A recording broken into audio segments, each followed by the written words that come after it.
Hello, everyone, and welcome back to the Son of a Blitch podcast. I'm here today with my good friends, Matthew Mitchell and Jonny Boots. How you guys doing today? Excellent. Doing great. It's a little warm. It is a little warm. We're here in Central scorcher. Texas, and it is definitely hot. It's been like 10 days in a row of 100 to 110 degrees here, and it feels every bit of it in the shade. Oh, yeah, absolutely. There's a pretty big heat wave going on right now in Texas. It's going to be dangerous. Yeah, for people. So but we're staying out of it right we now. are at this moment. This is definitely the cool down hours for us inside the air conditioning. But we got after it this morning. Matthew Mitchell, why don't you lead us off talking about what happened and what transpired there? So we have been seeing pigs on cameras consistently in the morning at a particular spot in this ranch. And so we came in last night, and we were rather quiet, stayed around the house, didn't really do anything in terms of making noise. And this particular spot we can walk to in about 5 minutes. So this morning we got up and we just walked very quietly, got in the blind, and I thought it was really neat. We obviously were there to hunt the pigs, but right away we saw some action from deer, and the bucks are coming up, or they have the velvet now with the antlers, and so I don't know if have you John ever seen a deer like that? Yeah. No, it was fun. We were right there, break of dawn, looking out for the pigs. We knew they were coming, so I was a bit anxious. Yeah. And I think seeing other critters probably kind of actually helped sort of the anxiety in the blind. No, absolutely. But he says, "Oh my, look at the one on the right," and I think even for somebody who hasn't looked at deer often, it was like, "Oh, that's clearly a big one." Yeah. Like just one that's sitting there that's clearly bigger than the others, And so we took some pictures, and and then there was a doe that came out to the feeder.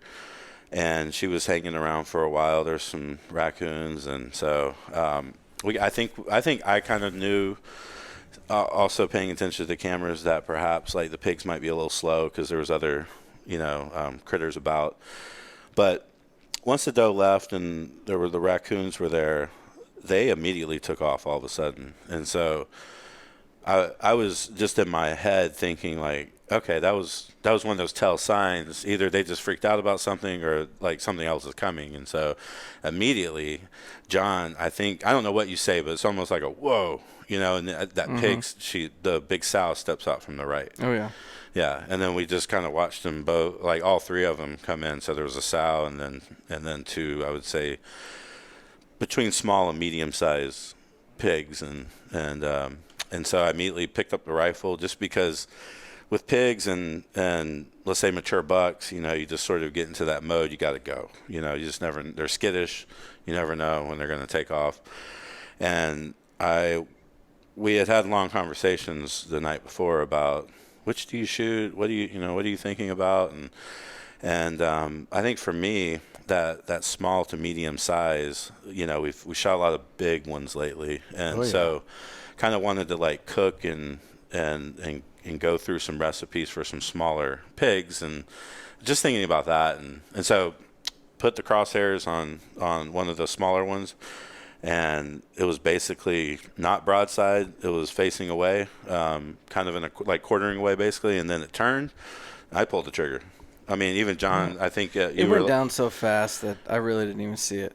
Right. And then the other two bolted off, and I couldn't quite tell if it was all of them or not, because it kind of caught me by surprise. Right. You must have shot that thing within 20 secones. Yeah. At most. And we know they've been hanging around there for 10, 15 minutes, but I just like they're skittish. You never know. Sometimes you see them on there, and they're literally on for 5-10 seconds. They run off. Yeah. So you never know, and that's with no human pressure around or anything, but who knows what else is out there that's spooking them. You might hear a sound and just bolt. So yeah, you got to kind of act quick. And the deer were moving. Yeah. Yeah, we had seen. You didn't see when you left the blind. There was two more that came through. Oh, really? And so I think that was 8. So we saw 8 deer. So they were moving around too. And well, that doe was hanging out, and it made us wait. Yeah, for she did make us wait. She was taking her sweet time. Yeah, I know. Because we were expecting to do it at 7, And we ended up with the having hogs, to wait for yeah. another hour. Yep. I mean, that's how much they were There's a lot of like activity. showing up to every day on the Totally cameras. patterned. Yeah. Totally patterned. And when I shot, like John said, it went down, and just the angle of the land and like just the sloping of the land and the tall grass, you couldn't see what was under the feeder. So I also noticed that only 2 of them took off, and then they circled back around after about 5 minutes, and they were looking, like checking it. Hey, where'd the other one go? And so that was evident. Like that was clear at that point. Like that pig was down. And then I same size pig. I took a shot at it, and it landed, and it squealed like a pig and took off into the brush line. We knew exactly which way it went, and we did the old, like, we're gonna give it 10-15 minutes, and then John got down and went and got you, and then we show up over there at the feeder, and then we see the one that's down. And why don't you? There was the blood trail for the other one, but there was. We definitely got on some really good blood right off the bat, and went in and started getting. It's very overgrown there, so there's not a lot of sunlight kicking through. So there's not like you can see the blood glistening on grass. Everything is like dark earth colors, and so it's like kind of tricky. You have to find some of the blades of grass that are kind of drying up, and then red will show up real well when they're that kind of yellowish, tan looking color. And occasionally you could see some, like the sheen of something that's fresh, or like against a tree branch or something like that. But it was we got in there pretty deep. We pulled out the Onyx app, because I was like, all right, I'm going to track this, and just to see where all we went, and all these like little corkscrews that we had to go through, and like there's a kind of creek bed system out there. And I mean, we stayed on it for I think like an hour, and then it just kind of went cold. So we heard one noise when we were kind of going through, and it's like you don't know if it's the hog or a squirrel or a raccoon or anything. So like we waited, and we were real silent and didn't hear anything again. So it's hard to say if it's pushed or not, but I get the feeling that it's it may be out there. It's either running around or not. Yeah. And it's unfortunate that we weren't able to go after it, but we always are very, very serious about what we're doing with that, and making sure that we're getting the animal and giving all best efforts to retrieve. And the other thing too, it's like that flip side of that coin, where it is this invasive species, there's one less. There's people who are eradicating them at high numbers, and you're still not being able to keep managing them here. So it's like the people that aren't aware, there are billions of dollars of damage by hogs annually. They're pushing out other wildlife that's native to that area. This is an invasive species.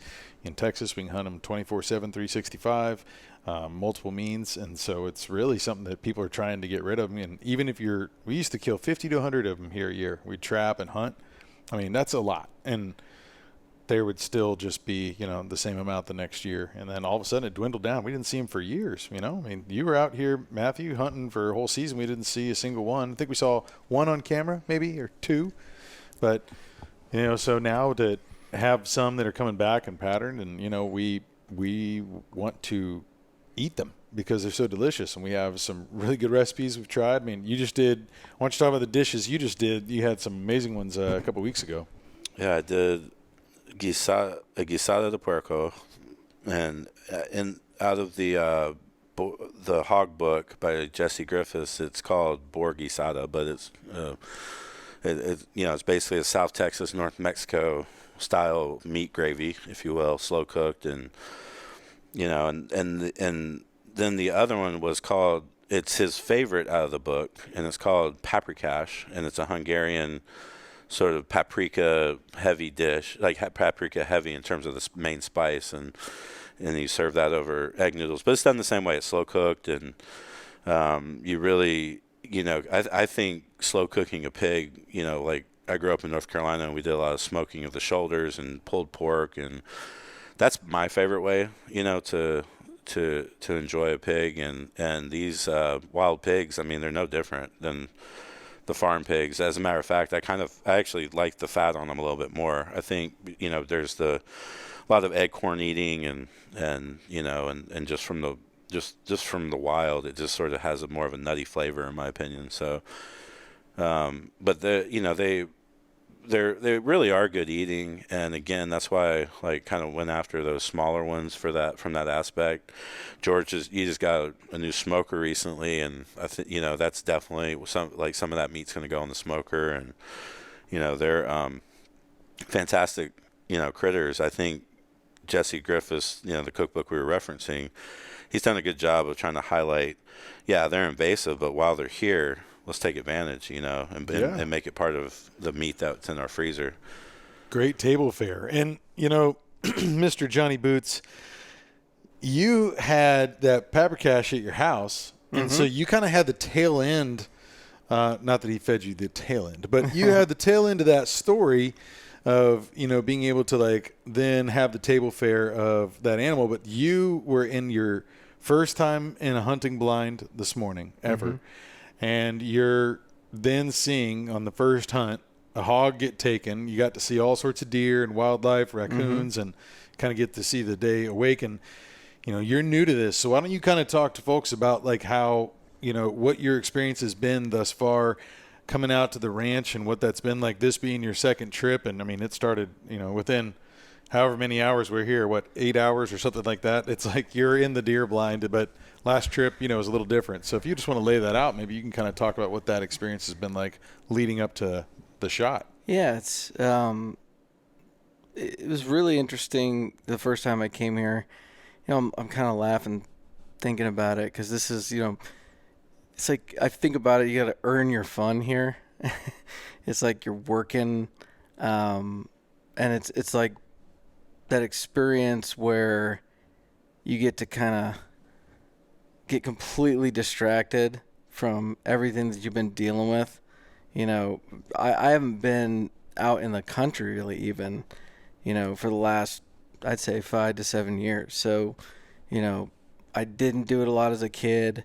Didn't spend a ton of time, learn how to hunt or anything like that. I've traveled and done all those experiences, but to kind of have that raw experience with friends where you get to come out to a place and learn something new that honestly, most people in Texas, especially when I moved here, they grow up in that culture.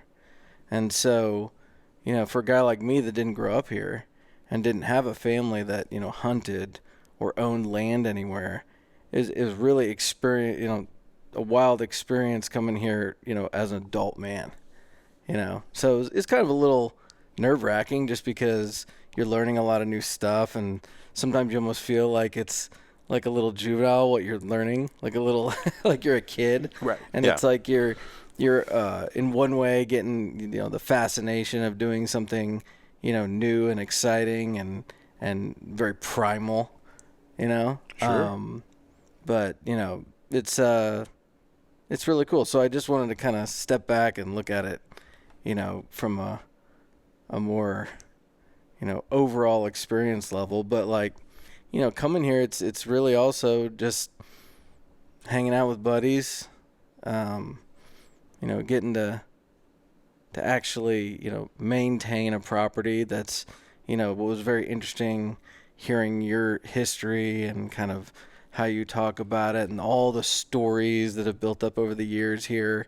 You get to kind of, hear a little piece of that every time you come, or, every morning when you're out doing something to, either, whether it's mowing grass, fixing something, clearing lanes, all that stuff, going, practicing shooting, hunting in a blind, you get to kind of hear then the past experiences as you guys talk about it.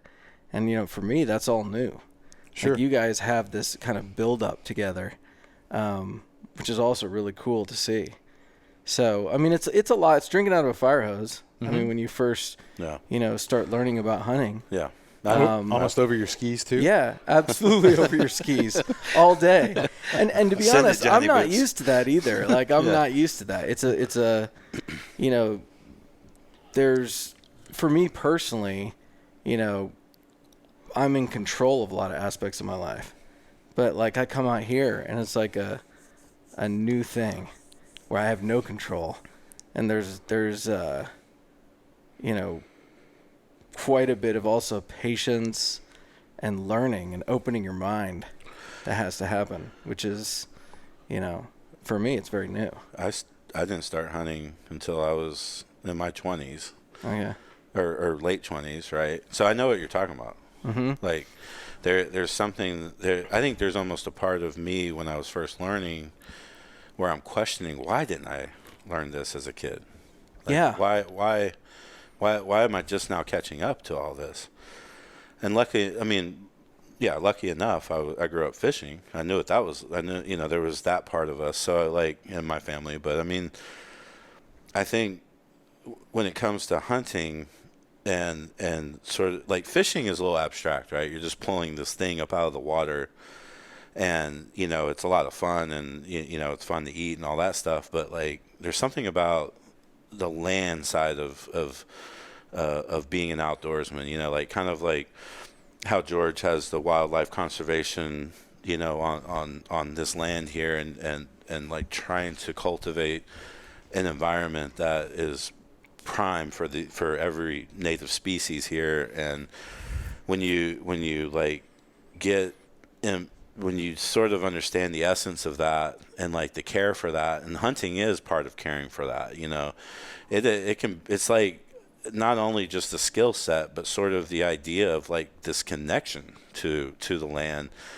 is overwhelming. It's like I like what you said. It's like coming out of a fire hose, you know, at you. Well, but, you hit on something, you know, it's also that experience with y'all and how deep and rich that history is very different.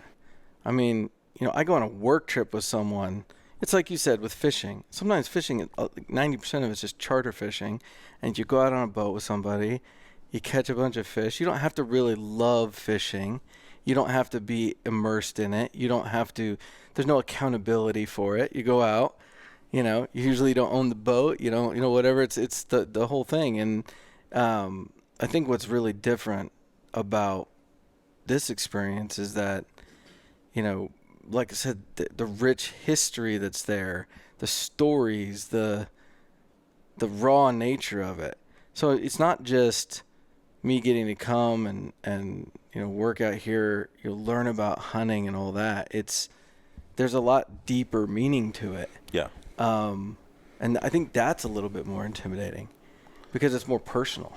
Oh, absolutely. So, and you know, the stories that I talk about, that's just a build up over, you know, my adulthood, right? And so I think that what you're talking about, it subsides a little bit, you know, sure. and you like once you immerse yourself fully into the sort of the culture of hunting and that lifestyle. Yeah. But you know, I think today was a great example of always learning, you know, like that.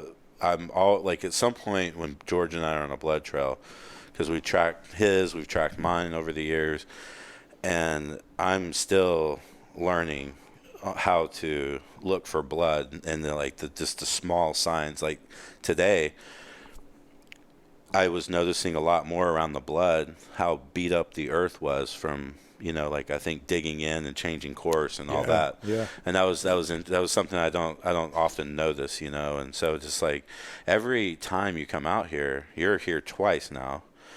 You know, you're just going to keep layering it on, and it's going to be like you'll go from where it's new, overwhelming. It's like anything in life, right? Like sure. you just get more familiar.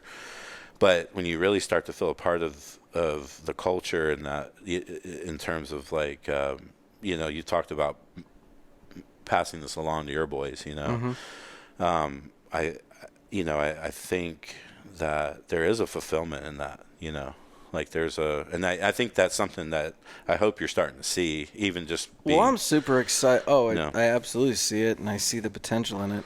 I'm super excited about, you know, my boys being able to grow up in that kind of Texas culture of hunting and being outdoors and, you know, working with the land, all that stuff. You know, it amazes me because, you know, I come from the upper Midwest, and, you know, there was some of that there, but it's nowhere near. It's kind of like baseball in Texas. No one understands it until you're down here. Yeah, it's and true. Then you see how serious people take it. Yeah. But that's serious, and, you know, leads to enlightenment, and then it leads to a lot of knowledge being passed on to others. So, like, one of the things I'm most excited about is that my boys get to grow up, you know, as Texans. Yeah. And yeah, so, absolutely. and I think that's really neat. Yeah. So, and then, you know, me having these experiences and trying to make this part of my lifestyle will allow me to be, you know, a better participant in how they learn it. So, or just how they grow up too. Well, yeah. I mean, that's understanding where everything comes from. Of course. Like grocery store wise. Of course. Sure. Yeah. And that, you know, that's one of the neat parts. And Matt, you've done a lot of that, you know, for me, and that, you know, I've always gotten to experience the dishes you prepare, and, you know, always really enjoyed it. And then hearing the stories behind those, you know, kills, and, you know, how the meat's butchered, all this other stuff is makes you appreciate that food a heck of a lot better.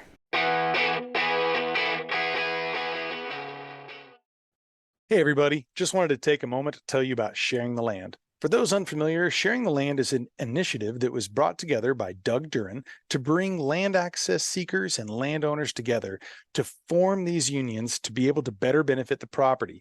Very conservational minded, but it's also about getting people out there and sharing these experiences out on these properties and having them work in a more uniformed way to better benefit the property and the habitat. My company, Map My Ranch, which I work with Colin Williams, we make maps for people's properties all around the country, right? And one of the things that we do to be a part of this organization is we offer to make maps for the landowners. So if you sign up as a landowner, we're going to go ahead and put together a map for you, which shows your property, your boundary, and maybe any of the things that you want to have labeled. Maybe it's certain overlooks, or maybe it's certain, you know, fencing areas where you're going to have this type of, you know, agricultural work done, or maybe you're going ahead and growing this, you know, maybe these are some native seeds that you're focusing on. Whatever it is that you want to go ahead and have mapped, we're going to do that for you. That's a part of our contribution. We are a very proud sponsor of Sharing the Land, and will be for a long time. Love working with Doug. Wonderful, wonderful man. And this is a wonderful project. I highly suggest you guys go check it out. And there's a whole team of sponsors and partners that are a part of this that are just top notch. Go check out sharingtheland.com, and also go check out dougduren.com to learn more about all the wonderful things he's doing. Yeah, it was interesting. We were butchering today because John stood next to me, you know, while, you know, going basically gutting, skinning, butchering. And we were already having conversations standing there next, like, I think we were on the tenderloin, and we were talking about the ribs, and the pig was small enough where the belly could stay on the ribs, and I think just sort of provide sort of like just this little layer of meat and fat on top. And we were just talking about, like, what, you know, that this roast could go on the smoker, and then, you know, just kind of looking at different muscle groups. Yeah. And Seeing the meals and the muscles, right? Oh yeah, no. And it sounds naive, but you take it for granted. Yeah. Like when you're sitting there and you're eating something time and time again, you know, and you understand the process, you know, in an abstract way. Yeah. But then seeing it is really, really fascinating, because it's just all those thoughts and everything you take for granted just translates immediately into, oh, wow, you know, this, you know, it's kind of juvenile to say, but like you think about like zombie apocalypse movies where they're like running around like hunting for their own food and all that stuff. It's like you start thinking about things like that, and you're like, oh man, this is a lot harder than, you know, you'd think it would be. Yeah. Oh, that's honestly not what you're training for? Oh, okay. That's right. Oh, you didn't know? That's the whole reason why I'm participating here. I just, you know, I've been sneaking that in. I understand. You didn't want to tell everyone, but now. Come on. I get it. Well, it's interesting you saying that. There, I think today you saw sort of the first full circle skill set, right? Yeah. Like last time you were here, we were shooting. You know, we were just shooting down range, and my God, for somebody who's just first learning how to shoot guns, like you are a natural. So we'll that's No, something to get that into. felt really Yeah. good. Yeah. Johnny Boots was Johnny Bullseye that God, day. he was Johnny Bullseye all But day he was long. wearing the boots still, Yeah. so I still No, think that is The what, boots is where I draw my power from. the snake boots, man. mean- And he's got some amazing things he's concocted with a certain type of sock that goes around his calf muscle, so you can wear the short little ankle socks too. And then he's got these You get the breathability. Yeah, you get the breathability. It's just like imagine like an armband or a headband or something that not many people wear that much anymore. And he brought this back into fashion. I think my wife called them leg warmers. She was Leg warmers. I can just great. see that too. You're like at nighttime getting that all together, and cutting that thing and measuring it out. And, so what are you doing? I thought we had more dress socks in this. I mean, yeah. What the hell are you doing? But to see the critter step out and the gun go up. I mean, it's different than downrange, right? It is. It's very different. Yeah, and it just happens. Like it was. We got the bullet down there fast today. And so I would imagine that probably what you saw today versus like all the talk of last week or last time we were here, that was probably a little bit.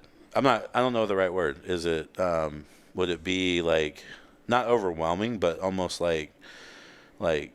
Okay, that moment's more intense. Like you probably felt the intensity in there, Yeah, definitely, definitely. We had a buddy who was here who had my friend Mark Rendon. The first time he ever came out to the ranch, it was like in an April weekend or something, and I was out here, and that's the weekend you can hunt turkeys out here in this county, and so. He shows up, and we got like maybe an hour before the end of daylight, and I was like, get in the truck and like haul butt to this back field. And I'm like hoping to see some turkeys. I'm trying to give him a tour mainly, but I got my 12 gauge there. It's turkey season. It's ready to go in case, I got my turkey load. And all of a sudden we come out in this field and we see this turkey hauling butt. And I got out and I ran, and then I saw that he was going to go in the woods. So I racked one real quick and fired, and I hit it and went over to it. And like my friend's still sitting there in the truck. He's never been to the ranch.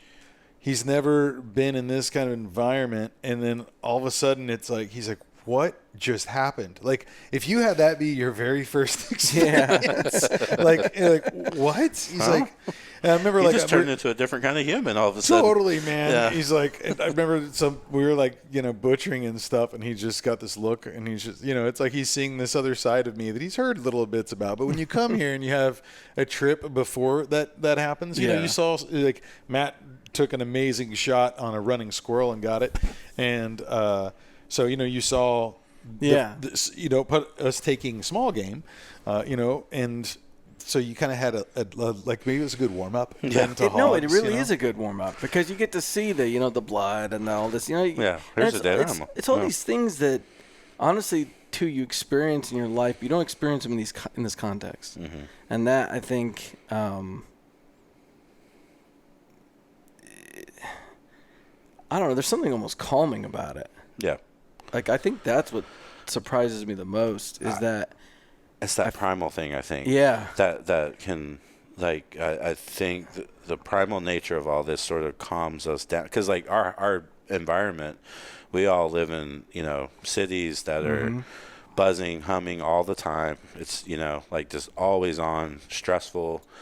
And then when you come out here and just sort of, do what humans have been doing for thousands and thousands of years, there's something primal and at the core of you, and I think it calms you. It's just a de-stressor all day. Absolutely. It's like we were talking about when you were butchering that thing, is someone was doing that 1,000 years ago. Yeah. Same exact way. 5,000. They made their own knife and all this, and it's like, but I mean, it's just crazy that there's really nothing different. Yeah. I forgot to tell you when we were having that conversation that when we were at another ranch in South Texas in December, I found a stone tool that was, like not an arrowhead, but an actual tool And we suspected the way it fit in the hand and just the way it exposed like a sharp edge there that it was probably a skinner. And so I used it for a little bit just to skin I was doing it with a deer, but I was able to kind of get in there and skin away the skin from the muscle. And the knife, as a modern tool, definitely performs better, but it was working, and it was just neat. And it's been in the ground for I don't know how long. You know? Who knows? Hundreds or thousands of years. Yeah. Absolutely. So it's crazy. Yeah, so that was kind of a neat experience. And then on that same trip, our buddy Colin, he had one his son made for him, right? Yeah, that they had done used. some flint knapping classes, and then his son, he's about to leave and drive away, and Dad, wait. And he ran in the backyard. He's like, I made this for you. So for when you get your deer, I forgot he said something funny. Yeah, He's like, something catch your deer, when right? you catch your deer. He's like, when you catch your deer. I was like, well, that sounds like a challenge, Colin. I know he's been running a lot, so hopefully, he can get that short sprint thing. But he ended up getting a deer. Yeah. I won't spoil the surprise in case he ever tells you otherwise that, he did go and run it down. He didn't. And he ended up taking that, and he was skinning it. And it worked really well. Look, it was just like yours. I mean, it was really cool. I mean, obviously, putting the knife in your hand that's meant to do just that purpose. Yeah. It worked a lot easier, but it wouldn't have added that much time doing it. It was really a cool thing to do and see process. Yeah, we've been doing this for a very long time. Yeah. Yeah. Humans. Absolutely. And it's, I grew up doing this. I mean, like, when I was still crawling on the ground, they basically learned to shoot prone position as a baby. They teach you way early here in Texas. Texas, before you're even walking. So, like, you're kind of incredible. When you really think about it, it's incredible. But it's that cultural part of it. I mean, it's always been going on. Yeah, I mean, there are kids, anywhere from probably 6 to 12 years old, somewhere in that range, who learn how to handle a firearm, and I think my daughter's 10, and I think we're getting close to that time, I think, but if we grew up in an environment that was much more rural, I think she'd already be there, but it's just the exposure, right, but. Yeah, and it's, she's been exposed in the sense that, Dad's a hunter and you bring back this game. There's some foraging. She's done some, I think, Mustang grapes and some dewberry picking out here. We got a little pear tree that provides well, and there's a lot of other things you can forage. So there's, been a collection of things she's tried. And, edible dayflowers and things. It's like there's your daughter and my daughter have picked out here, and there's all these cool books that we're looking into and learning more and more about the land, because there's tons of stuff we're probably not even utilizing, but there's been an experience and kind of an introduction to that next level of it too. And she's taken some shooting courses at these camps and things to where there's second place on the archery, right? Yeah, well, third place on archery, second on the air rifle. Yeah, that's great, man. Yeah. That's great. I gotta get Jacob to try the air rifle. I was like, natural. There we go. That's awesome. No, that's absolutely awesome. Oh, man, you're a natural, dude. You are natural. God, I did not know. I didn't know, man. And what's crazy is when you have the your hat and the glasses and the way you're over the gun. Yeah. I mean, it looks like you've been doing it for years. You look like a shooter. No, it was a good experience. Yeah. On that first downrange shot. It was 100 yards, pink, like tink on the metal. Yep. And then you said go for 200. I think, was there 2 shots you did at 100 first? I did 2 shots at 100, and then went out to 200 and shot that, and then switched guns, I believe. No. I did it twice. Yeah, because we did then 2 on the 200, and then the 300, and then switched guns and did the 300 again. Yeah. Or maybe even the 200 and the 300 again. All I know is you were hitting metal every time. Every time. And very close to the center. I mean, it was really good shooting, man. Well, and it's different people, because we talked about it a lot leading up to it through the drive there, and obviously, people who know us, Matthew and I too, we're super safe, and we're, if we're introducing anybody, to that, we're introducing the same kind of mentality that we have of safety and of responsibility and ethics and, all the morals and laws that are out there with hunting. So we kind of, I think my tendency is to overshare and overtalk anyhow. So which I thought was actually super helpful.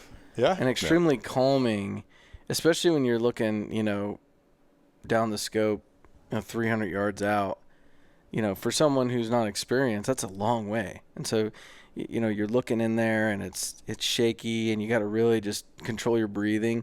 But I think that the way you all were instructing, and then also that focus on safety, because you hear a bunch of horror stories from guys who just do the wrong thing all the time when they're shooting, or they're goofing around and, flagging people left and right and doing all this crazy stuff. I think that the kind of focus that came from doing it the right way, and then, shooting at the end of the day when we've done all the things we were supposed to do, it was almost like that satisfying gift at the end of the day. And it just was really calm. Like, it felt like very, very structured and calm. And I think that's probably why I did so well, I swear. I love the way that I hadn't ever seen anybody who I have taught pick it up the way you did, and that every single thing we talked about, I could tell that you were applying it, and was just really blown away by your ability at shooting, but about, as much or more so, your handling of the firearm, how you were making sure everything was safe, the way that you were being very deliberate with your shot and not rushing anything, and making sure you're comfortable and doing the things that you'd want to do in a real hunting situation too. That applies, to make sure that you're making the most ethical shot there too. And, a lot of people, they might not get the best introductions to, firearms, and they may have some, timidness to it. Like we have a friend, Steve Hall, who's with Texas Parks and Wildlife, and he runs the hunter education division, and he's got tons of people that that he works with all around the state that are having these hunter education classes, which you have to have before you're doing hunting anyway. And that's something that obviously we're looking for a good place for you before the hunting season starts. He's got a connection down near us, I think in Richmond, but there's all these courses. If you learn from someone like that, that's, accredited and everything, they're going to teach you a way. And I almost feel like it might be a good introduction for some people. If you don't already have a mentor, you can trust. And sometimes people, and you get out the woods, they're a little different than what you thought they'd be. I've seen some people that are very unsafe that I thought were very safe, mishandling of firearms. And it's just like, whoa, you don't want to be around that, and it's like, that's one thing it gets that, can't pull a bullet back. So I've seen some almost accidents happen, not by people that were in my party, but people that I was around, and it was just kind of like, okay, avoid them. I've known people who've left leases and things too, and they're like, I won't hunt with that person, I won't go to their place anymore, whatever it is, because there's a responsibility. But so I think we kind of I wouldn't even say overemphasized it, because we just emphasized it and we talked about it. And then you just, the way that you came into that world with that, and really having that focus too, I think when you realize that, it's like, what the control is that you have to have, and there's and what you need to do. And then you can kind of enjoy it because you feel safe. That's right. That's exactly right. My buddy Mike Irwin, he was firing a pistol, and we were teaching about, we had different pistols here, so he's trying different things. And, talking about that idea of really wanting someone to walk them through everything and know exactly what's going to happen and what happens here. And, he's asking questions that were, is there a possible way that this bullet could ever be put, into the chamber without me doing anything? Nope. Okay, we'll walk it through, and we're, showing him every step of the gun and how the mechanics of the gun worked. And for him, if he knew how the mechanics of something worked, he was able to then be the safety number one, and then use safety number two on the firearm, and then where it's pointed, all the different safety mechanisms that bring up that, because it's not just a safety on the gun itself. You're the first safety, and you got to do all those things. That's so true, and that was extremely useful. One of the things, seeing you troubleshooting certain things, where you have a bullet jam, or it's you were checking the chamber, things like that. Being able to watch that and learn from that was actually really useful.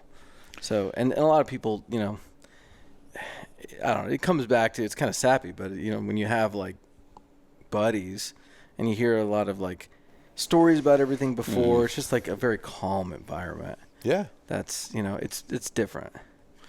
Well, I'm glad that you're coming out here and experiencing it with us. I think it's, I was talking with Matthew before about this too. And like, there's a group that I work with called the Outdoor Stewards of Conservation Foundation.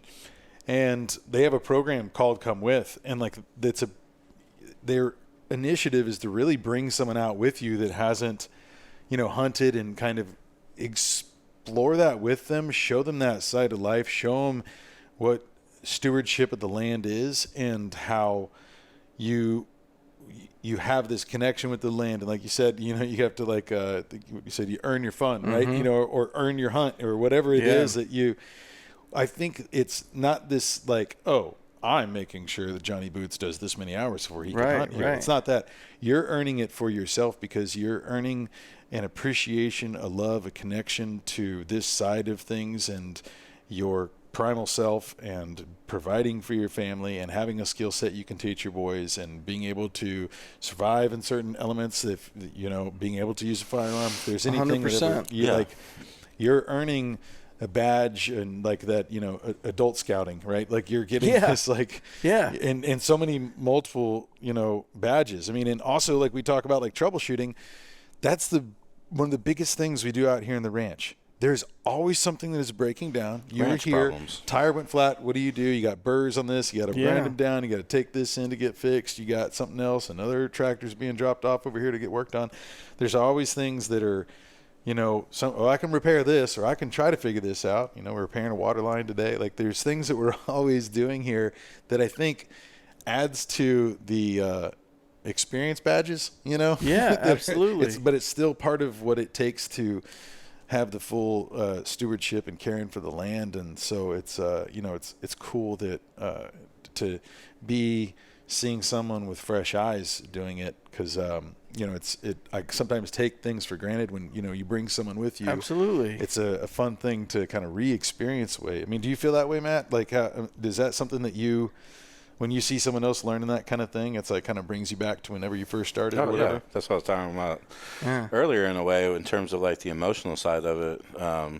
I love, I think for anyone who takes the outdoors seriously, there's always that it's that you've been talking about juvenile like feelings or whatever, but like if you shoot that first deer, I probably might be more excited than you in the moment, honestly. Yeah, it happens. In the moment, probably. It happens that way. Like, I remember being completely overwhelmed with the particular deer that I shot last year, just because it was the biggest deer I've ever shot, and it was just real special. And in the moment, George, I think he jumped when he saw it and did a 360 and screamed, and like it was.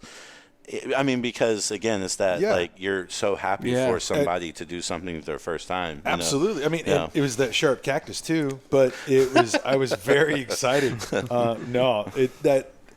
And that's cool to, when you're celebrating what your friends are doing. Like you were always been like that for me, and I have never seen a deer in person that big, and that was such a joy. And I mean, the connection of. I just wanted to fill in the quick story of that, because like the year before, Matthew had shot a buck in the same spot in the road, but it had run 40 yards in the other direction from the road than this one did. So it was like all these synchronicities of things. It was amazing. It was like, and then I had shot my biggest buck at that ranch that same sit, but Matthew didn't know at the time that I had, but I internally had done that, and we were keeping it a secret. So when I saw his buck, and I was just blown away by, that's like the most amazing buck ever. It's so awesome that we've seen out there in a long time. At least I've seen in person. And it was just kind of fun, because like I was like, oh my gosh, I can't believe we both did this, but I couldn't tell you yet too. So I was very excited jumping around, and I would have been anyway, because it's like your buddy gets at that point, the buck of their lifetime. And so it's not that there's these numbers of points or thickness of, this was a massive deer. So it's like, for us, it's like, it's a massive amount of meat. And, but he had earned, as you're kind of earning too, Johnny, like I was just thinking about that. He's like earned like that level of when he gets this fully mature buck, 6.5 years old. It's the quintessential South Texas massive buck with, and so it's like you're earning that experience, and that experience is something that's culminated in like the penultimate of like that species there, Sure. which is kind of a goal set for a lot of people there too. But like if that had it, 10 points, 9 is I think it was like it, or if it had like 15, it doesn't matter like in your mind, with the antlers, other than it looks cool to see and have that memory, right? Memory, not a trophy of like, haha, I got this. It's more of like, because everyone you've taken, we can look up above us right now. There's deer antlers hanging up all here, all these, all these Euro mounts or freedom mounts, I guess as they're called. And so they're, every single one, I can tell you a story about each one and what culminated up to it. But what culminated for you, I felt, was like the years that you passed the massive buck that was only 4.5 years old, and like the things that you kind of. Well, earning is almost like it's what we were talking about earlier. I guess you earn through time and experience, but to me, I think about more, again, the layers of information, and we're talking about that with you, like you're starting to layer on some information. And I just gotten to the point where last year I could see a very mature buck step out, and within 8-10 seconds it's being shot.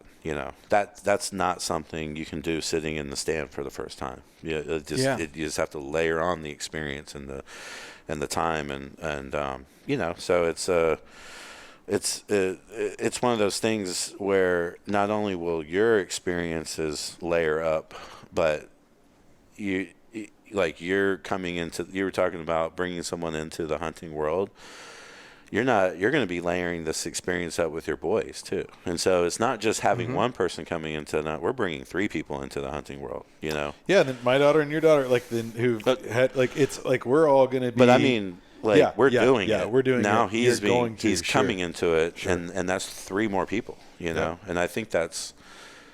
I think amazing. It's a really good effort, that kind of program or that idea to bring people who, I think everybody should, and I remember, I'm jumping here, but Matt, we've been friends for a long time, and I remember us talking about kind of the lack of, that Renaissance man nowadays. Yeah. Like it was like 6 or 7 years ago we were that. having that conversation. Yeah. And, I was always fascinated, Matt being an architect and, teaching me a lot just about, building and design and everything else, and thinking a lot about, how these buildings are built from craftsmen, and the difference between a craftsman and just some guy slapping up walls. Right. Yeah. That's really, I think, translated into a lot of my excitement about learning about hunting and getting into this lifestyle, because it's something that I think everyone should have, and it's missing from a lot of people's lives. And appreciation for it is missing. A connection to nature. Yeah, absolutely. And it's really intimate connection. So, it's for me, it's just like every trip now is just going to be layered in with a bunch of new exciting stuff. That's right. And it hasn't failed at all. It's been the very, ranch very always fun. provides. The ranch provides. It really does. It really does. I mean, it is such a thing, ranch problems and like the ranch providing experiences, that I was on a fishing trip a couple days ago, and we at the end of it, we brought the boat back to the launch, and we tied it down. My friend was gonna go get the trailer, and he steps over there and he just looks, and he's just staring for a minute, and me and my other buddy were like, oh man, something's wrong. Something's wrong. We're just kind of like, what is it? And then eventually he comes down and he says, the tire blew. And then, like, we kind of looked at each other and we're like, ranch problems. Ranch problems. We literally said that. Like, you sent me a text with a picture. You're like, ranch problems. Like, yeah. I know exactly what. Yeah. Oh, totally. There's always something here. Yeah. But that's the fun. I mean, helps you be resourceful, man. Yeah, You got to figure things out. I mean, even today, like, you got the gramble, is it called, I think, with where you're putting the animal up on, right? Yeah. So, like, we got the hog upside down, heads at the bottom, and the back feet. You've cut a hole through like a spot in their legs by these tendons to where you're going to be hanging this thing to where you can kind of go and start your butchering. And we didn't have one that was short enough. They were not narrow enough. They were too wide. So we're like looking around and stuff and finding things that, there's a lot of things up on the wall in the barn where it's like, okay, we're looking for chain and I got these hooks, and we kind of, did our inner MacGyver best and totally fixed the solution, man. But it's like, it's not how it's supposed to be done. No, but it look at it, that worked really well. Yeah. And it's like, you can keep moving. Because like out here, it's like, and I don't claim to be a farmer or like, like a rancher like my family was and in my past, my grandfather and, on down the line, greats and whatnot. Like, there's a different level of ingenuity in things, I have a bunch of surplus things that I've saved or stuff from stores that I've like, I might need this someday. And then today was that one day after it's been here for 10 years, but yeah.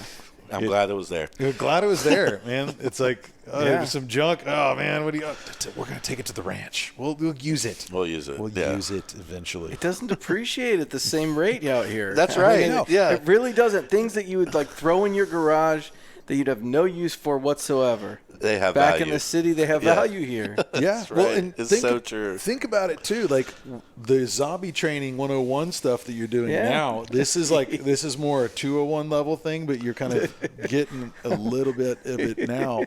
Because you're not going to be able to go into the stores if there's a bunch of zombies in them. That's so right. you kind of got to build your own surplus for things you may need, whatever that may be. And sometimes it's those little knickknacks. 100%. It's important stuff. It really is and interesting. In the moment, I knew something was going to present itself, too. There was no panic of like, oh, we're going to do this. I was just like, okay, what's next? Oh, let's try that thing. Well, let's try that thing. I'm going to go find all that crap I put up years ago and haven't touched. But it's now displayed to where you can see it. That was the point, right? You've seen this, the evolution of organization. Because the more you're organized, the less time you have to spend because you're disorganized. And it's just like out here, we put all these pegboards and stuff. So it's like you can see that size wrench or this chain or this type of coupling or whatever it may be. It's important. So totally. I think that's, I was always wondering when my granddad had all that crap in the barn. And now I'm like, he probably used all that crap or he was fixing to. Totally. No. Well, you always find a use for it. That's right. Right? And I don't know. What is it? Necessity is the mother of invention. Yeah. Yep. Invention, right? Like it's sometimes you're like, I didn't think those things would go together, but right on. Totally. What's your second time out here? What's your have you been able to formulate in your mind now a potential goal for the next 6 months, in terms of where you like? Well, I'll tell you the goal that really popped out this morning was, shooting a pig and then shooting a doe. Yeah. Like that when we were talking about that this morning, that really crystallized in my mind. Right. I mean, well, you saw that was a whole nother thing. Yeah. I mean, it was one thing to sit on the range and, hit steel, and it's just, super fun and exciting and all of that. But then it's another thing to think about, okay, as I'm watching you just freaking nail that thing, like lights out, and then, bringing it back, watching it get butchered, all that. That kind of crystallized in my mind as like a goal for, to gear up that was your and and kind of think about this fall as an opportunity, to potentially do that for the first time. So hunter safety course next. Yep, Yeah. that's right. And I think, you know, we're talking about taking our wives there too, maybe our kiddos, and it's like I kind of want to sign up. I took one a long time ago. Yeah. Obviously, I had to, and you did too, you know, to some extent. But I think, you know, with Steve's buddy there, I think it'd be a cool thing to, you know, I mean, we'll obviously go, but yeah, that's great. I mean, even your kids, maybe just do it a bit. Yeah, actually, it's not a bad idea. Hey, everybody. Just want to take a minute to tell you guys about Horizon Smokers. That's right. Horizon Smokers, the best smokers I've ever used. I love barbecuing. I love grilling. I love smoking. And all my needs were met with one awesome unit. I've got the 20-inch RD Special Marshall Smoker. I got this from Horizon Smoker a few months ago, and I have been using it. I love it. I have made some hog ribs on it. I've done some deer. I've done sausage, vegetables. I've got a brisket that's just waiting to be cooked this weekend. They make some of the best smokers. I mean, it's just hard to get your head around it until you see the quality and construction of these builds. They have a convection plate that you can move back and forth to eliminate that hot spot or create that hot spot. If you want to cook something over here at this temperature and you want to throw your brisket on at this temperature on the back end, man, you can work with it. I've got 2 temperature gauges, which kind of help me control each, you know, heat unit on either side.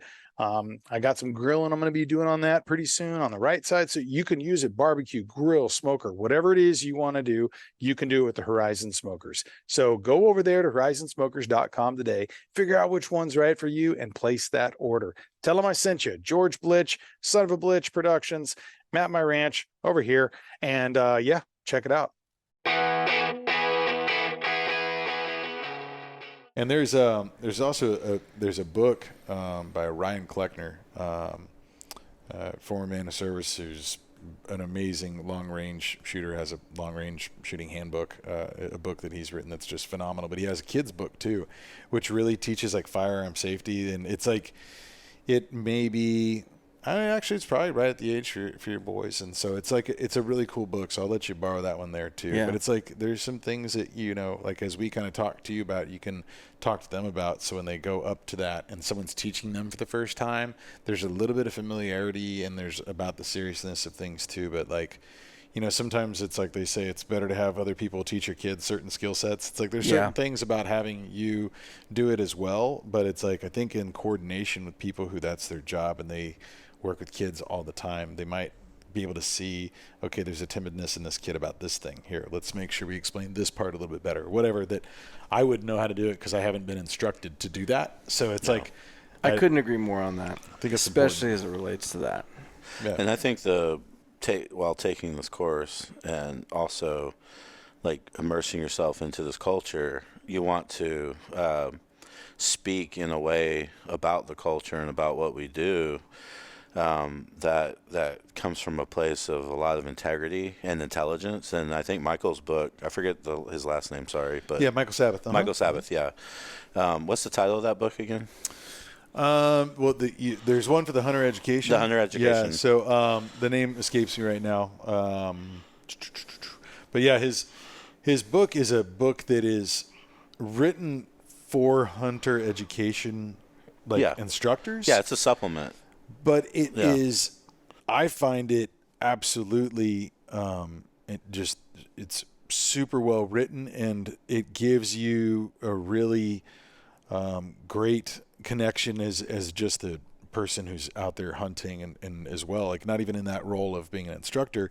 I think it has something for everyone in it, but it talks about there's a seriousness of that book that I think you would enjoy in terms of the advocacy for this lifestyle. And the ethical and moral, behaviors that you have to have, and walking in, honor and truth of what you're doing and the responsibility therein. And, as they're trying to say, hey, while you're teaching these people these skill sets and how to do these things the right way and do it safely, embed in them that idea of why you're doing something ethical and why you're doing something that is lawful and why this is the law and all the different kind of layers of, as we talk about layers of that. And it's a really great book.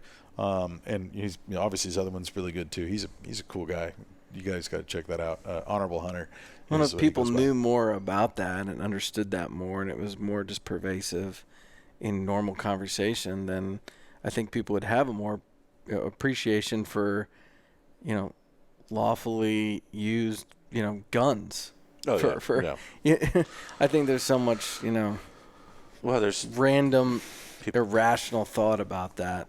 Yeah, it's just misinformation. I think that's exactly what it is. It's a lack of understanding. I mean, this is in many ways the facets of all that y'all do out here is science. I mean, it's something that takes study, commitment, skills. Lots of very high level skills. Yeah, there's a skill set for sure, and those skills through experience. So. I think that's one thing I've enjoyed the most over the years. And again, talking about this layering, is the skill set can almost kind of help you in other avenues too. Like one that I always like to talk about is, hunting. As you saw today, how long were we in that? Were we in the blind? Maybe 2 hours. Yeah, about a couple hours. And I don't think you're used to sitting for that long in an uncomfortable situation. Like you would, naturally in your house, you'd get up and find a better spot, a more comfortable spot, right? Right. And so, you stood up a couple times. And I'm not saying I'm not criticizing you in any way, but I'm just saying, like, sometimes, again, this example, like, when it's a little like hot, or it's just like I'm tired, or like just like I'm uncomfortable, in these moments of waiting, I've been able to face uncomfortable moments in other parts of my life a little bit easier. And I don't mean like I'm talking physically, Absolutely. Yeah. Well, what did you say? It was like you got to suffer a little bit. Yeah, you have to suffer a little bit. And I think that being able to almost suffer and have fun at the same time, experience that, hot and cold. As soon as you see something, really, it's really invigorating. Yeah, and I could totally see that. Yeah. Being useful in other parts of your life. I mean, where it's just, you sit there and it makes you think about things differently. Mm-hmm. I mean, even when I came back from the ranch, my wife was like, "Wow, you seem really calm." Dude, she told me that. I was like, hey, we came over to your house for that dinner and hanging out, and like I was like, hey, are you okay with the fact that Matthew and I took your husband out and took him out in the woods, and kind of did we bring him back all right? And she's like, you guys should take him more often. That was the most relaxed he's been. It was so good for him. I don't know what you guys like. It sounded like a lot of work and everything too, but I was like, it was all of it. He just did everything great. But you just had, that aura about you of relaxed. She's like, sounds like a magical place. Pretty cool. Take him back. Yeah. It was like, okay, cool. Can he come next month? Because we got a lot of stuff to work on. I could see how people would resist it. And may not have that experience, but no, I definitely had a lot of inner peace. Yeah, coming out of it. It's not for everyone, and I mean we're not. What we're doing here, it's like we're also coming back into an air-conditioned house to do a podcast, and with full electricity and all of the things. We're not. Yeah, we're not camping. We're not out there on the mountains doing what some guys do. That's like a different level of hunting, and I don't claim to be that, but it's the things that we do year-round around here, which is what also. Yeah, and it's okay to not be that. Yeah. Because it's just a different culture. It's a different lifestyle. Landscape. It's a different approach to hunting. Mm-hmm. Texas it's game rich. Yep. It is so game rich, and there's just the rules are set in place in different ways, and it's so much private land. It's not. Oh, absolutely. There's that like too. There's those variables, and and I feel like I'm proud to be doing this every year, and I know one thing, like my freezer has meat in it that is way better than anything you're going to find at any market. Yeah, and what do you have right now in your freezer? You don't have to tell about exactly how many animals, but what all game animals are in your freezer right now? Deer, white-tailed deer, pig, javelina, duck, squirrel, rabbit, quail, dove. I mean, And you just added to it last week. squirrel. Squirrel. Yeah. Squirrel. You like that really was he saying? gamey Squirrel. stew and stuff. It's cool though. Yeah, I know. But No, as you found out, it's all about technique and how you cook it. I'm That's no true. chef, but like I can follow a recipe very well. I will tell you this, Matt. There's things that I never thought in a million years I would eat Right. that I have eaten. Right. That you have brought over and I have eaten. So you've expanded my palate, my friend. Oh, and we're just at the first layer Yeah, of that I know. stuff. We're not even deep into it yet. So I'm eating raw deer heart? Yep, that's what you're doing now. That's what you're doing. Tartar. Oh my gosh, it was so good. Oh, man. Actually, we had served that over there when Michael Sabbath came here, and I remembered his book. It's The Honorable Hunter. It's the instruction training manual, and I think it's the How to Honorably and Persuasively Defend and Promote Hunting. So for those who are looking to get that book, that's the one, The Honorable Hunter, that we were mentioning earlier. Yeah. When he came out here, we served, I think, 3 or 4 wild game dishes that night. And these guys, Steve Hall and Michael Sabbath, both of which will be on the podcast in the future, but those guys came in here and they've hunted all over and outshine us in the experience category and that kind of stuff. Outlayer us. Outlayer us. Yeah. Oh, that's nice. I like that. Yeah. A lot of layers in here. It's like a triple tiramisu. And so we ended up cooking 3 different wild game dishes, and then we caught some bass here too. So it was like the 4th one that was it was the next day he had it. But like there's all these different meals that we've rocked out, and you've tried a lot of them too, but there's so many yet to come. I mean, talk about the dish that you're going to do, and then tell me exactly when you're going to do it next week so that I can be over, because I'm ready to try this out. It's the Super Mega? The Super Mega 4000. Tell me about this. But before you go into that, do most, obviously experienced hunters and everything, in your experience, do they take the kind of artisan food approach to game hunting? I think more and more are. Okay. I do. I think our parents' generation, Yeah. and some people in our generation, actually a lot of people use a processor, right? And that's again, that's kind of cultural as well. But there are a lot of people who are stepping outside of that a little bit more, because in the last 5-6 years, there's been, to me, what seems like quadruple the amount of like chef-oriented cookbooks that are available to like how to handle wild game. Where before, no one, the culture was like, harvesting, right? And then once you do that, you would process the deer and enjoy it. But there wasn't this gigantic culture of cooking that there is today, I think. Because like even our generations like are cooking more, and we're doing more. We're inspired by these chefs like way more, and there's just the thing about beer, right? How many microbreweries are there? I mean, I think just as a peoples these days, we're able to, like take deeper dives in flavors, and and that's an experience to all of us to be able to go to a really nice dinner party and experience like all different flavors. We're seeking out foods that our parents would have. So I think it's part of that. I think that's where hunters. And everyone's a chef now. It's that's what I'm saying. Yeah. As foodies have evolved and all that, it's kind of neat that can parallel. Because, absolutely, yeah. Because now they get to not only produce these amazing dishes, but they can also say, hey, and I also, killed this myself. It's like that kind of thing. That's right. Yeah. Anyway, sorry I interrupted. Well, no, it also brings me, like, one of the things that Matthew and I did last year is we interviewed a bunch of wild game chefs, and we talked to them about different levels of preparation and butchering, and then the meals and certain tips and tricks for, people who may be kind of just coming into that.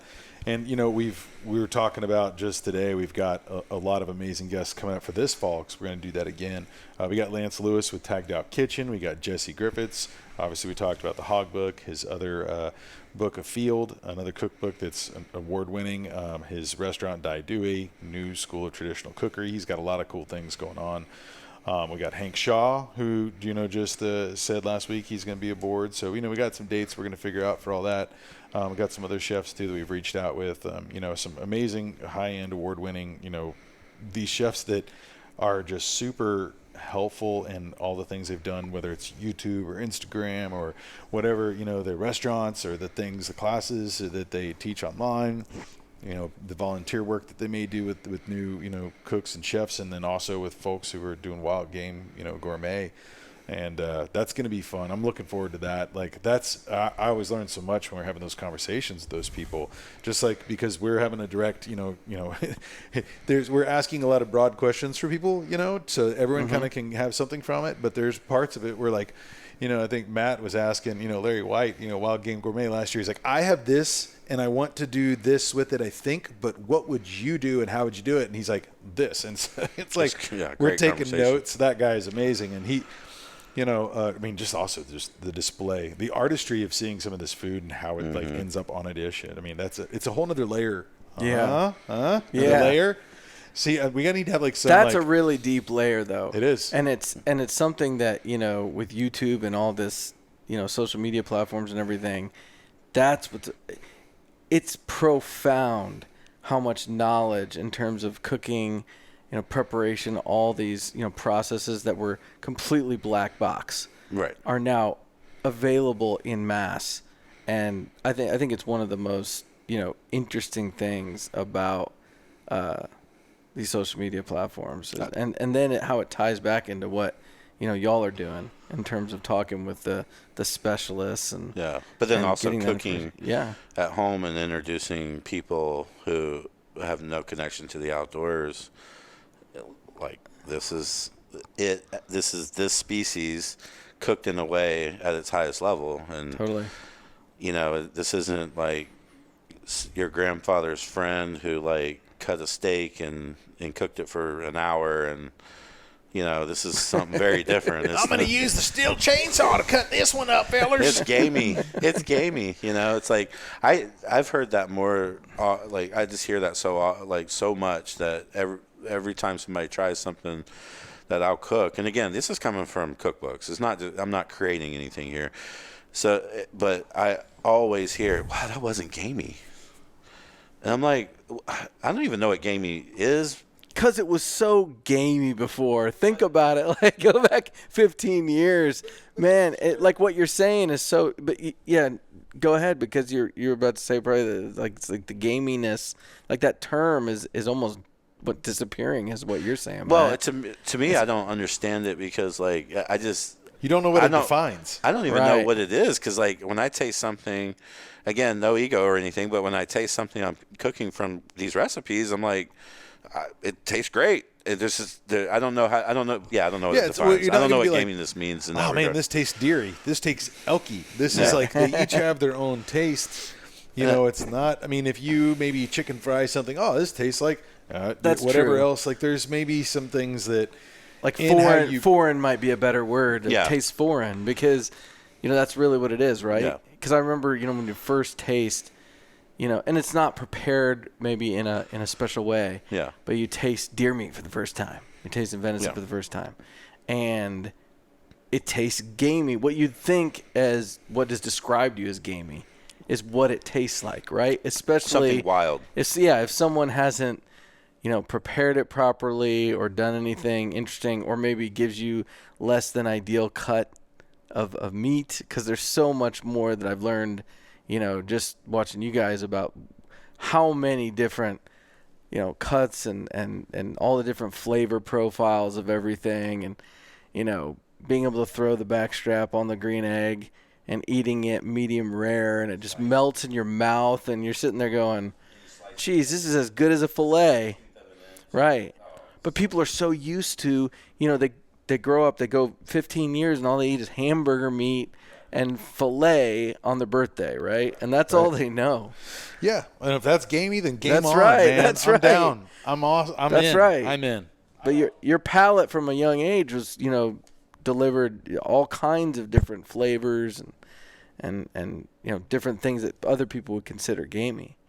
But I will say the preparation and the recipes that go into these, wild game dishes it's totally next level now. It is, yeah. So I don't taste any of that, foreignness or anything. And also, like these cookbooks actually teach you how to, you know, like even if you're trying to be simple, like how to cook a piece of meat, you know, like out of the MeatEater cookbook, I think the title of this particular recipe is like how to cook a hunk of meat or something like that. Cook right? a perfect roast or something like that. Something I forgot like what it was. that. Yeah. But it's like, here's how to not screw it up. Yeah, and it's like pay attention to this temperature, you know, a particular temperature, and I think that book says 125, and you know, it's what we have all learned. Like set a piece of meat out, let it come to room temperature, Right. sprinkle the hell out of it with salt and pepper, season it, right? Right. Have something really hot where you can sear it, Yep. and then depending on the size, roast it or egg it or what, you know, whatever Totally. method, smoke it, whatever. But Make there's sure some it's the steps right time. leading Make up. sure it Yeah. rests. Yeah. You know, Yeah, you all gotta rest. those things that it's kind of second nature now. But Yeah. you know, I remember, you know, when I was in my 20s, and the food scene was really just coming alive. Yeah. And no one did any of that shit at home. No. I mean, like no one. That was fancy restaurant stuff. Yeah. And now it's, you know, you can find 1,000 ways on YouTube to cook the perfect steak. You're and right. it really does make a difference. It's amazing. And to be able to see that with the wild game stuff, to see those dishes come to life is actually, it's pretty cool. Yeah.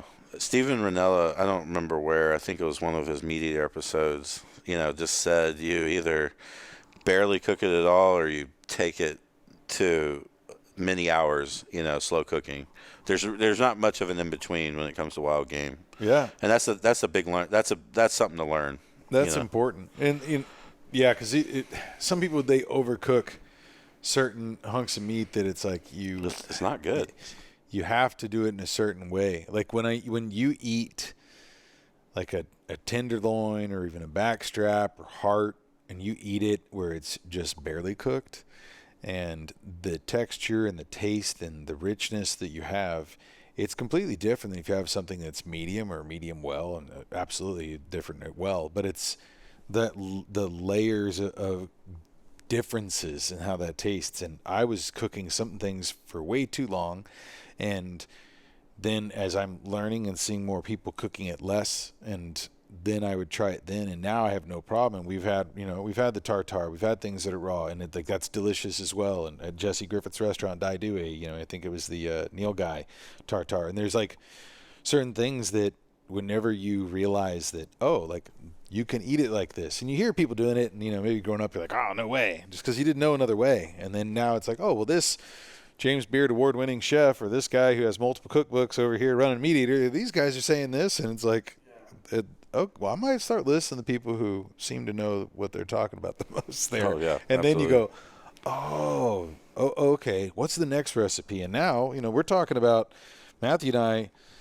It's a challenge. I don't know how long it's going to take. I don't know if we need to put a timeline on it or just say sometime we're going to go through that entire Hog Book. You know, there's a copy over there on the shelf. I just saw it and I was thinking about when we were saying that, and try every single one of those recipes. And, you know, and what we're doing now too, and, you know, Boots knows about this. He'll probably be on some of the episodes too, but Matthew and I are running BDT Cooks. We're going to be putting together kind of a show, have a lot of video. We'll probably have some podcasts around it too, and it'll be kind of in conjunction with our work with all the, you know, wild game chefs and cooks that we'll be talking with here soon. But cooking a lot of these things that they've had recipes for and showing kind of from the very beginning. But, you know, now it's like today we're out there, and it's like the very beginning is like the hunt and talking about that, and maybe taking some pictures along the way of like butchering, and here's what you're doing, and this is how, you know, this has been suggested to be butchered, and this is how you keep it in the cooler, and you put it around contractor bags so there's not going to get water on that, and you're keeping it off of the ice directly. All the different things that have been stuff that we've learned and that have been suggested by these people, that we're going to kind of take you in that sense of cradle to grave and show all the different things. And the final product is that, you know, that shot cutting through the steak or whatever it is, or the brisket, and kind of seeing, okay, here it is. But like, that's like I think the ultimate trophy that we have, like when we're hunting at the end of the day, is when we're all sitting around with our friends. We're sharing stories about how we earned a hunt, and we earned that experience. We earned the food that's on the table, and we're sharing it with our family and friends. And it just becomes full circle, and then that's like that trophy's that final time you get to do it. So it's very special to Matthew and I, and it's becoming more special, obviously, to you, and I think that'll only grow with that. But I think that's something that I'm definitely excited how all these things that we got coming this fall to be able to start kind of promoting and showing that side of what we're doing as well. Because we'll talk about it on the podcast, but then being able to have a video that's like, hey, here's exactly what we were mentioning when we were trying these different dishes. Here's how we make the popper cash. Okay. Yeah, it's gonna, it's something we're already doing anyway. Yeah. So I think it'd be fun to record and like put it out there a little bit in terms of hopefully other people can get inspired, because I feel like, again, every time someone tastes something from the wild that is very tasty and delicious and good, that it only is another positive spin out there for our entire culture and what we like to do. Yep, 100%, man. No, it's a fun thing to be doing here with you guys, and I know I'm looking at the time over here, and starting to get a little cooler. We probably got to go put our work hats back on. We're gonna get some mowing done, clearing some lanes, filling some feeders out, getting the SD cameras swapped out, and being able to start kind of monitoring the deer as like they're kind of moving out of velvet into their full hardened antlers, and you can kind of be able to see them, side by side and evaluate their age class. There's a lot of things we have to do, or we're running, game trail cameras all year round, but a certain time of year where we have to get a consensus count to the wild game biologist to give us, based on the county data, the area around here, our acreage, what he thinks is we should take to kind of keep the best habitat for the wildlife that are native, and while we're continuing to do this invasive stuff, we're looking at all these pictures and evaluating what to do and there's a science behind all this, and that's kind of the side that we're doing too tonight, is kind of cutting the grass so you can see those pictures better, so you can have better evaluations, so you can get real numbers. And we also do these stand counts in the fall too, where we can what are you seeing with your eyeballs, and various game trails to identify those counts. So that's kind of what we're going to rock out tonight, and kind of, set this thing up a little bit closer towards hunting season, because although we've already got a squirrel and the hog in the freezer now from you, Matthew, it's like we got some other animals to look after this fall with some awesome white-tailed deer. So yeah, are we still on last year's hunting season, or is this the beginning of the new year? I know in Texas we buy our license in August. Yep. But it sure as heck feels like it's the beginning of the season right now. I think it's because all the work is related to the upcoming season. Right. And I'm curious to hear what everyone else that, those who are listening to, write in and let us know, what do you think? Are we at the tail end of the season? Because like calendar wise, when they come out, as far as your licenses, I guess we would be, but because we're still in that, set until a couple more months, but feels like turkey season sort of puts the buttons up. I feel like that's the closeout. The season, yeah. I feel like that's the closeout. It's that because then it also starts getting real hot out here, and it feels like it's like you're earning. I can't wait to see this guy. I can't wait to see Boots with an old dinosaur bird sitting in like 20 feet in front of him, or 20 yards in front of him, and lets out the old, stretches its neck out and gives him the biggest gobble he's for the first time that he's ever heard or seen. That's an amazing. You know what he's going to probably do? He's going to whip out a lasso and catch that thing. And then let it go. And we're going to just to be like, yep, I can do that to you. That just put the fear in all the turkeys. Well, I know that he used to work, on some ranches. So there was some Jonny roots there. I know that there's some work there. So there's I don't know, you lassoing down trees and stuff. I heard some tall tales. I don't know which ones are true, pulling them up by the roots and stuff. But I heard I think he might do that with the turkey. A bare hand. But did I say bare hands? I meant bare hand. I did it with one hand. Lassoed it with my arm. Yeah. So, when a turkey's in front of him, though, that's going to be... That's going to be an experience. I'm very excited for that. By the way. That is like... When I came out and saw the wild turkeys, first time out here. Yeah. That was really neat. Yeah, they're an experience when they're mating. In April. I mean, it is neat watching them strut around and like call out to each other, and just it's incredible. So, I would say it's the beginning of the season. Let's go with the beginning. That's 2. What about you? You know what? I'm going to say beginning too. I'm going to go your with beginning. it. Yeah, That's for there's sure. no That's doubt. great. Good. That Cool. you answered well, because we were going to actually kick you out tonight if you didn't answer that right. So, man, well, guys, thanks for all you guys are doing out here and helping out with the ranch. And we're every time we come here, I see more and more developments and things that we're putting together to make this a better place for the habitat, for all the wildlife, and for our families and our other friends. And what this is just leaving it better. And it's a joy to be it's like with Doug Duren with sharing the land, working with landowners, land users, in the sense I feel like there's a level of that here too, where we're this collaborative effort that we're all really, I feel like the land user, and we're just we are the stewards of the land. It's like we're just caretakers of the time with our family, and who knows, we're just trying to make it better while we're here. So to have the support and the encouragement and the layers of fun that come with doing this with you guys, it's great. And so this has been a fun kind of walk down that podcast that I appreciate. I think a lot Thanks of people for the opportunity, man. Yeah, man. Yeah, Always. absolutely. Always. You're welcome. No. Absolutely. It's a these blast. things. It's funner to do together, as That's they right. say. You betcha. Well, guys, we'll sign off now and go get back to work. But everyone, thanks for listening once again, gentlemen. Thank you, and we'll talk to y'all later. All right. Peace. Oh boy, I'm excited. I just got this tripod in the mail from Spartan Precision Equipment. This is their Sentinel tripod, which is so light, I forgot that I was even holding it. This thing is amazing. These carbon fiber legs, super light. It's got, one of their classic adapters here on the top here. This is what you'll see on the Davros Pro head as well. This is their, the head is, you can kind of check it out now. This will go with all the bottoms of all the optics and, the adapters that are bottom of the stocks on your rifles. I know I'm going to be using this for multiple different, functions. I'm going to take this in the field with me. Let's say I see a hog, man, I'm putting the adapter, it's on the bottom of my stock on my rifle, and I'm taking a shot, and I'm going to go ahead and get some bacon in the freezer for the family. Also, if I'm out there and I see something cool, some neat hawks or, some white-tailed deer running around and everything, I'm going to go ahead and grab my camera, which has an adapter on the bottom for their heavy-duty adapters. I'm going to throw it on here, and I'm going to get a real steady, awesome, clear shot on video and for photography.